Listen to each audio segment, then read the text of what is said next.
Pinupuri ka namin, O Diyos, Ama, Anak, at Espiritu Santo.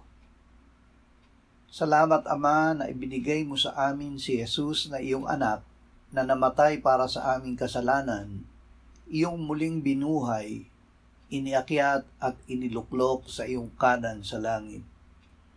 Salamat na ibinigay mo sa amin ang iyong banal na Espiritu at sa pamamagitan niya ay ibinuhos mo ang iyong pag-ibig sa aming puso.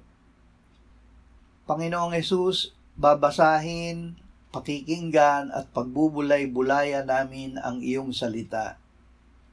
Ang pananampalatayang bunga nito ay aming isa sa bibig at isa sa gawa. Naway ang mga salita ng aming bibig at ang pagbubulay-bulay ng aming puso ay maging katanggap-tanggap sa paningin mo, O Panginoon, aming malaking bato at manunubos. Amen.